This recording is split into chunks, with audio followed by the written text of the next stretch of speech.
So thank you very much, Morshed. I'm just going to make a few remarks.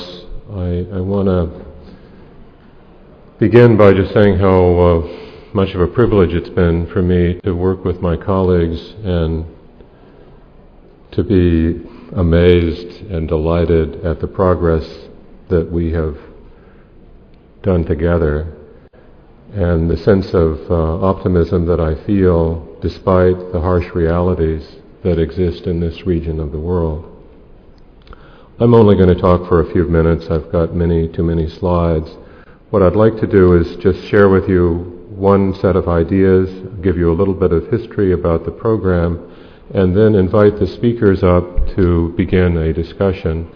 I'd also like to invite the new leadership of the Ereche group, two of which are here, Esti Galili and Mustafa, to join us as well, and perhaps to lead the discussion in terms of calling on people in the audience for their questions. We saw from Ernesto's presentation about the vision of Ereche. These are some of the principles that we have used. Initially, we were focused more on some pilot research projects of the sort that Ruth presented. But as we have heard more and more, it's very clear that capacity building is an essential ingredient in what should be the next phase of our work together.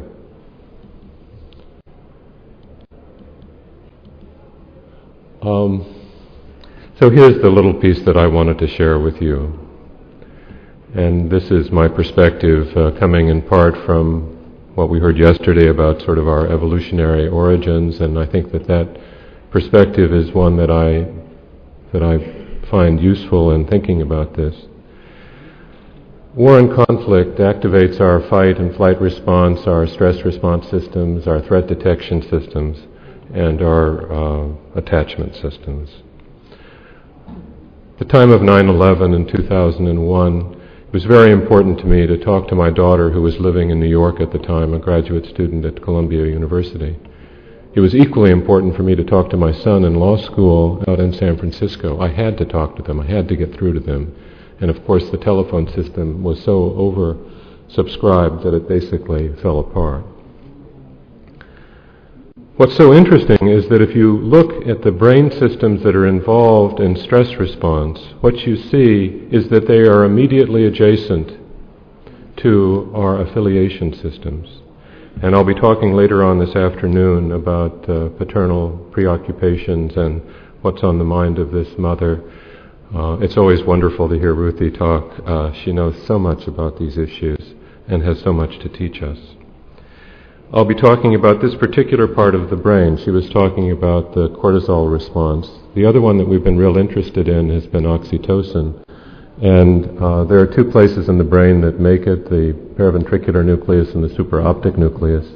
And what's so interesting is that when you look at just a diagram of the supraoptic, of the paraventricular nucleus, the stress response system, and the affiliation system with regard to oxytocin, they're in immediately adjacent cells in these tiny structures. In this tiny structure right here, I'm getting confused in terms of, right here in the paraventricular nucleus. This is the cell body of origin for cells that are involved in producing oxytocin, and also the CRF that is the beginning stage of the stress response system. So it's intimately connected with our affiliative system. One system activates and sensitizes the other. We also see that it promotes group cohesion, and probably evolutionarily speaking, we would not be standing here, I would not be standing here, you would not be sitting here, unless somehow in the face of threat and stress that we didn't stand together as a group, as our group, and that promotes resilience and the capacity to survive. There's also a heightened threat detection and habit formation. And unfortunately, and maybe again it's part of our evolutionary history, it also invites a self-perpetuating cycle of violence and retribution. Injuries lead to anger, anger leads to injuries. If you step on my toe, say something mean to me, my initial response, the way my brain acts, is to respond in kind to you. And you can imagine what the injuries are. There's not enough time, but I think there's a vicious cycle that goes forward, and it's built into our brains. It's the way our brains are made. It is the way we are. And it also invites hostile and distorted narratives about the enemy. I think bringing ourselves together as a member of our group somehow, almost necessarily, puts the other in an odd spot in terms of how we conceive of them. This is from the Second World War. And there are similar images that one could present with regard to the current conflict. So, what do we do about this? There's also the potential for it to go on to future generations. What can we do, given the neurobiology, and given the sanctioned narratives and group identities and our aspirations? Well, we could do nothing. We can protect our own, which we surely should do. We can wait for change in leadership. God willing, something will happen. Or we can do something on our own. And that's really been the spirit of this group. It really has been. And yesterday, when we were finishing up, people were sort of describing various reactions. And one of the compliments that I got was that I was naive. And I think it's absolutely true. See, I'm also naive about getting this thing to work. I also think that the hardest thing that we have to do is to control our own mind. These invitations are so powerful that unless we're aware of what the conditions under which they arise and see them for what they are, and at least begin to contemplate some other response besides the way things are built in our own mind, we're never going to change, and this is going to be a continuing disaster, as it has been. It's easy to respond in kind. So I'm going to pass over these slides because there's not enough time, and really the presentations before mine were much more important than this. I do think that people like Mandela provide some way of looking at this, treating enemies with respect and forgiveness, live in a way that respects and enhances the freedom of others. This is where we need to be. We need to reconsider, what if we gave invitations of a different sort? What if we spent even a thousandth of the amount of money that we spend on armament on acts of loving kindness and doing something for the other community without any kind of expectation of some sort of reciprocity? What would we see from that investment?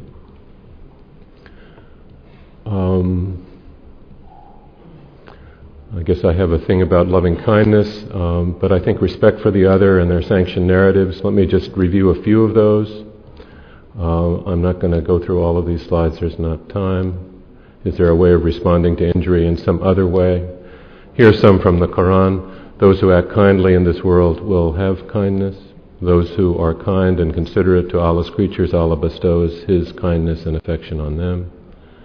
No one of you is a believer until he desires for his brother what he desires for himself.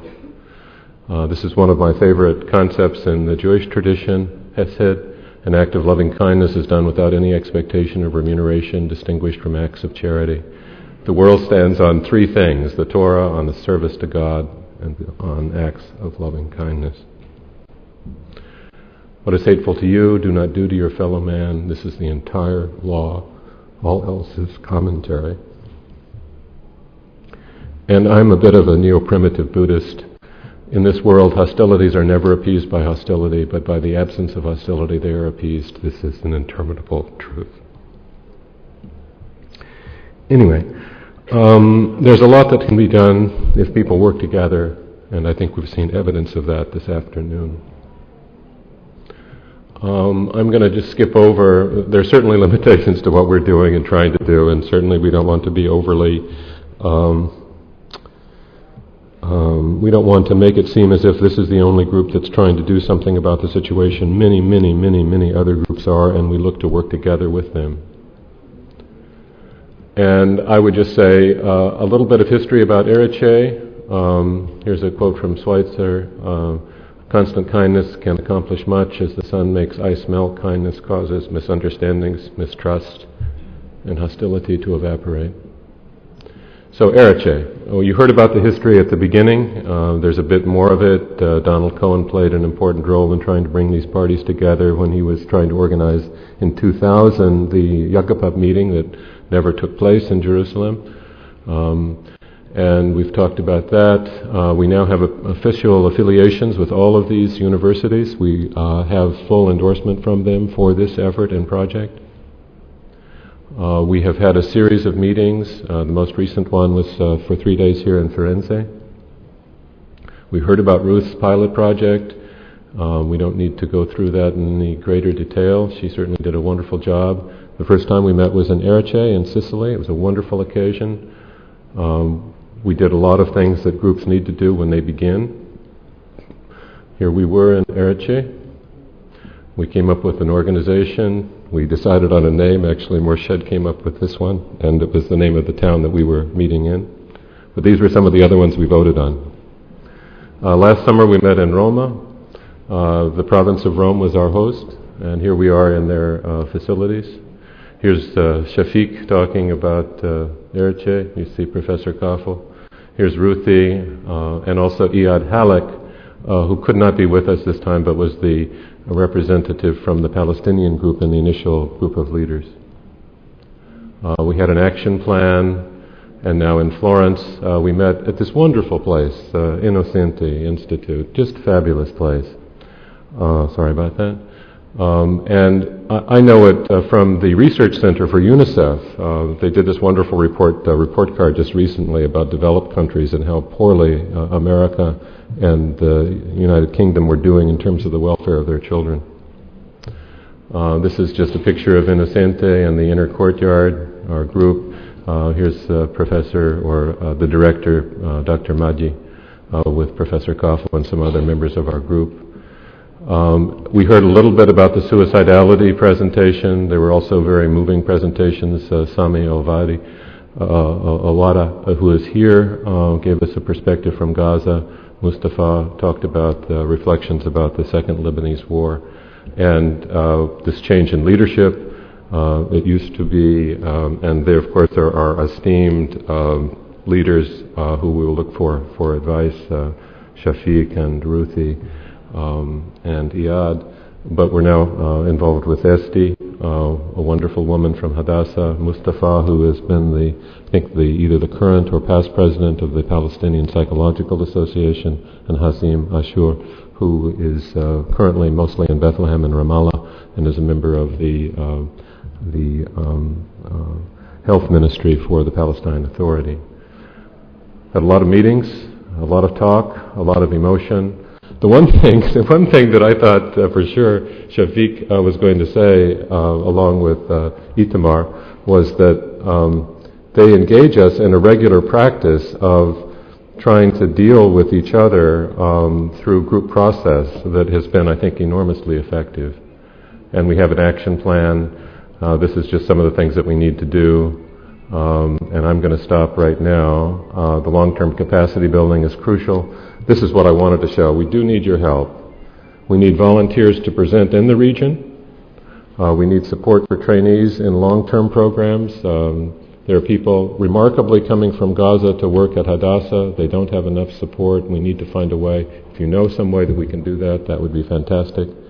We need ideas for additional funding resources, and we need to find other support for our capacity building efforts. I think with this, if we could have the lights up,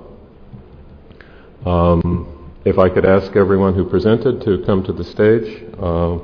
We have exactly 14 minutes, and I would like to ask Esti and Mustafa to lead the discussion, but if all of the presenters could join us on stage, and maybe I could just ask everybody who's part of Ereche just to stand up, just to see who's who. Omaima, Sami, Widad, Ruth, I guess, and where's Phyllis? Phyllis, I guess, she had to leave. Okay. But there may be some questions. I know. We have to be out of here by 4 o'clock, so we'll just have time for a few questions. But I would like to ask Esti and Mustafa maybe to come over here and just leave.